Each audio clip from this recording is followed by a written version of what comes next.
मेरठ उत्तर प्रदेश में 2025 में हुआ एक ऐसा हत्याकांड जिसने पूरे भारत को हिलाकर रख दिया।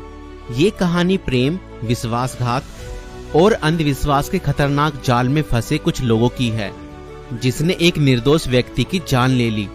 इस केस में प्रेमिका ने अपने प्रेमी के साथ मिलकर अपने पति को मौत के घाट उतार दिया और उसके शव को 15 टुकड़ों में काटकर एक ड्रम में भर दिया और उसके अंदर सीमेंट डाल दिया। मगर चलिए इस कहानी को शुरुआत से देखते हैं। 2016 में मेरठ निवासी सौरभ राजपूत की मुलाकात मुस्कान रस्तोगी से हुई।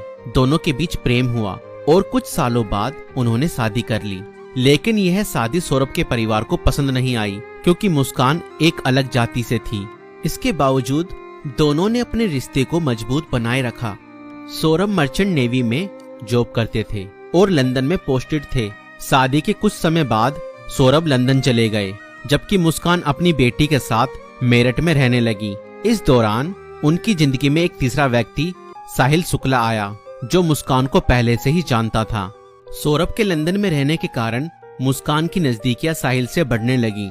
साहिल, जो पहले से ही मुस्कान को पसंद करता था, अब खुलकर उसके साथ वक्त बिताने लगा। मुस्कान ने उसे यह यकीन दिला दिया कि वह अपने पति के साथ खुश नहीं है और वह साहिल से सच्चा प्यार करती है। साहिल शुक्ला अंधविश्वासी प्रवृत्ति का था और आत्माओं, तंत्र मंत्र जैसी चीजों में विश्वास करता था। मुस्कान ने इस बात का फायदा उठाते हुए उसके लिए स्नैपचैट पर एक फर्जी अकाउंट बनाया, जिससे वह साहिल शुक्ला की मरी हुई मां के नाम से चैट करती थी। इस फर्जी अकाउंट से वह साहिल को यकीन दिलाने लगी कि उसकी मां की आत्मा मुस्कान को पसंद करती है और चाहती है कि वे दोनों साथ रहें। धीरे धीरे साहिल पूरी तरह से मुस्कान की बातों में फंस गया। मुस्कान ने उसे यह विश्वास दिलाया कि अगर वह उसके पति सौरभ को रास्ते से हटा दे तो वो दोनों एक साथ रह सकते हैं। साहिल अब पूरी तरह से मुस्कान के इशारों पर नाचने लगा था। मुस्कान और साहिल ने मिलकर सौरभ को मारने की साजिश रची। 4 मार्च 2025 को जब सौरभ लंदन से मेरठ अपनी पत्नी और बेटी से मिलने आया, तब मुस्कान ने सौरभ की फेवरेट सब्जी कोफ्तों में बेहोशी की दवाई मिलाकर खिला दी।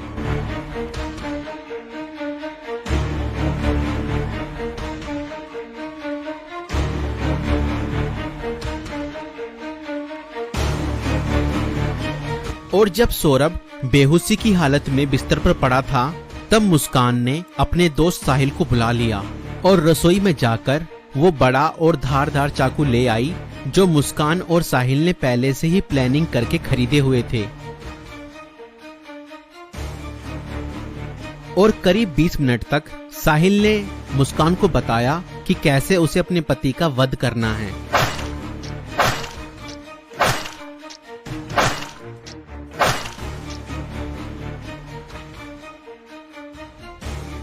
और फिर उसके बाद मुस्कान और साहिल ने सोते हुए सौरभ पर हमला किया और उसके हृदय पर 3 बार वार किए।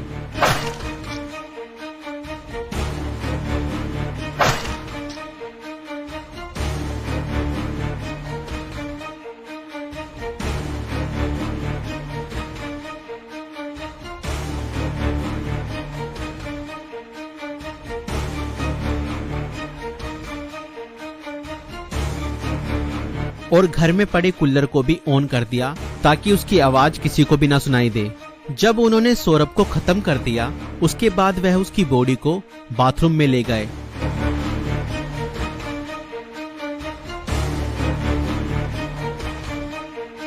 और उसके शरीर को 15 टुकड़ों में बांट दिया। सौरभ को खत्म करने के बाद उन्हें इस बात की चिंता हुई कि अगर सब बरामद हो गया तो पुलिस उन तक जरूर पहुंच जाएगी।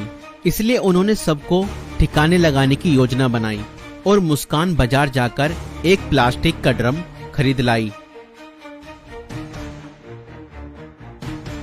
और मुस्कान और साहिल ने सौरभ के शव के टुकड़ों को उस प्लास्टिक ड्रम में डाल दिया और ऊपर से सीमेंट भी डाल दिया ताकि उसकी बॉडी की स्मेल बाहर न जाए। और उसके बाद उन्होंने उस ड्रम को घर के एक कोने में रख दिया। इसके बाद मुस्कान और साहिल ने सौरभ के मोबाइल फोन से उसके सोशल मीडिया अकाउंट को एक्टिव रखा। उन्होंने सौरभ के अकाउंट से हिमाचल प्रदेश की शिमला की तस्वीरें और स्टोरी